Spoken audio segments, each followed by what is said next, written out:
Hi, everyone. Welcome back to this week's Mindset Shift. So good to see you. And as you notice, I got some new glasses. Oh, yes. Anyway, this week is all about the lens in which we are looking through. So I'll show you my good lens that I found. And guess what these lenses are? These are the lens of thriving instead of surviving. I want to ask you, what lens are you looking through right now? Are you in survival still? Like not feeling like you have enough time and not feeling like you have enough talent and not feeling like you are capable, or feeling frustrated or reactive instead of being able to feel like you now have some things in your control and you're being proactive? That is what today's talk is all about. How do we know when we are being in survival mode versus in a thriving mode? And it really is that lens in which we look through. And so after today, I hope you feel like you too can just put on your thriving lens whenever you are feeling stuck in survival. So here are a few ways that we might feel stuck or recognize that we're in survival instead of thriving. So surviving looks like I don't feel like I have enough. I don't have enough time. I don't have enough talent. I don't have enough capability. I just don't have enough. I don't have enough joy. I'm frustrated. I get overwhelmed easily. I feel like I have to cancel things because I'm not sure what's even going on. I'm just feeling behind, right? I'm feeling scarce. I'm waiting.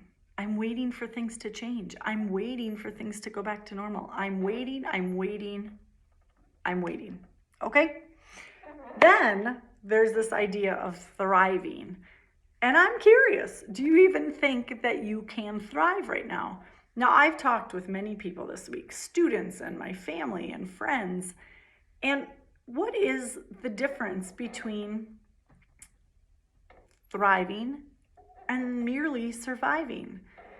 It truly is different for everyone, but what came to be as a pattern of conversation is that when people feel like they're thriving, they felt like they are making an intentional decision to do.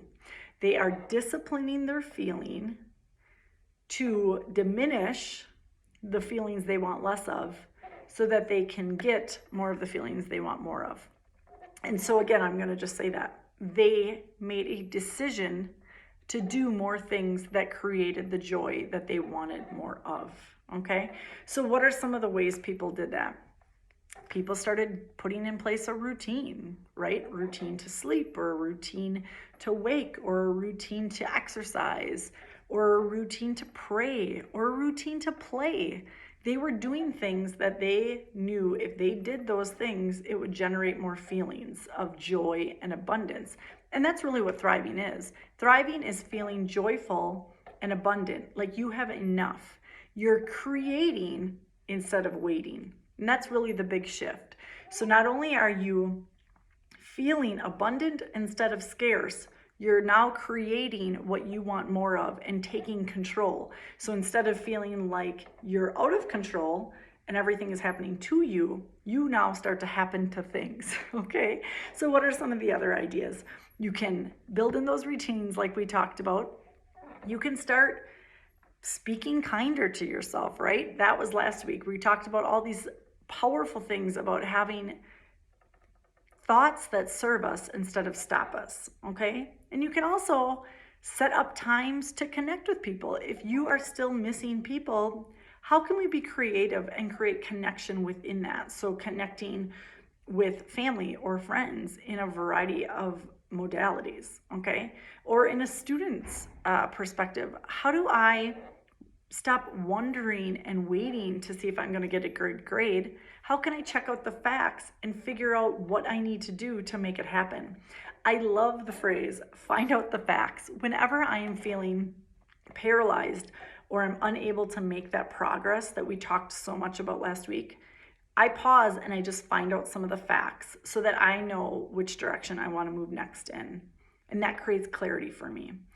And Another thing is really just sitting in that headspace of putting on that lens of possibility, right? The more possibility we focus on, the more possibilities we will see and the less problems we'll have. And so if I had to revisit my hike that I was talking about last week, whenever I felt tired or overwhelmed, I had to pause and decide, what am I going to focus on right now and where is my next step going to be? And so instead of feeling paralyzed and like I was in a problematic state, I simply paused, I reassessed, and I recognized, I got this, right? I was speaking kindly to myself. I got this. We can do this. And instead of feeling like I merely was existing, I now could get excited for where I was going. And I really think that's the thing that came out the most when I talked with students this week. They were simply existing versus excelling or getting to be excited about anything. They didn't get to enjoy their life. They just lived through their life. All right, you guys, I'm going to let you hear from them directly. Surviving is like just going through the day and not having like any fun, or at least that's like what it was like for me.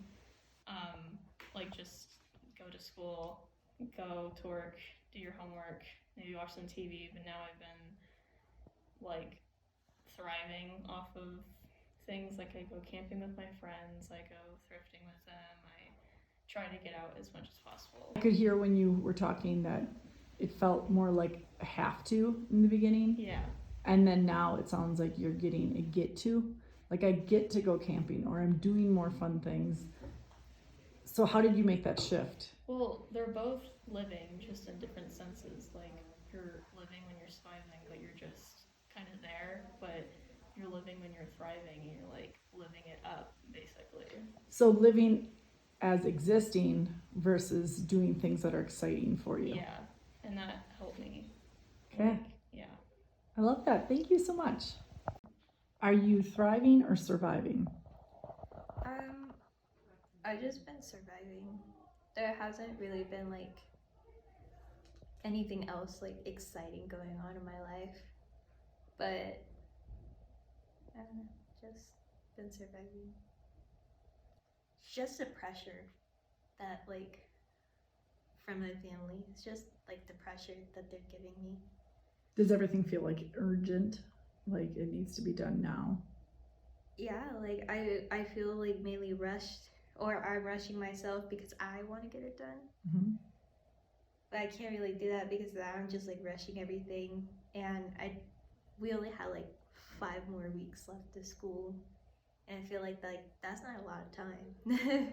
So instead of having a pace that suits you, it's a pressure that feels like it overwhelms you. Yeah.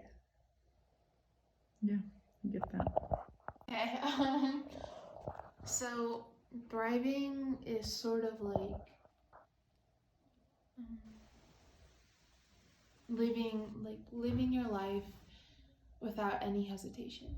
So you're having fun and you're doing whatever you want to do, and you're just living life to the fullest because you're just happy.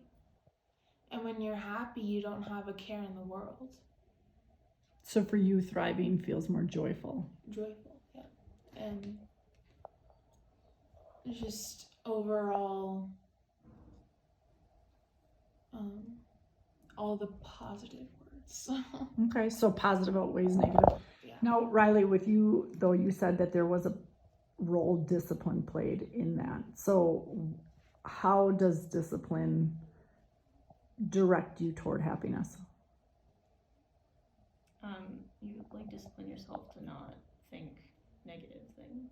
Like you're like, no, stop thinking that. Like you can be happy. Like, yeah.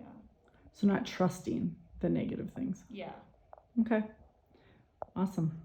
I just want to say thank you for being with me today. And so my question for you is, what is one new joyful thought that you could think that puts you on the path of thriving instead of surviving?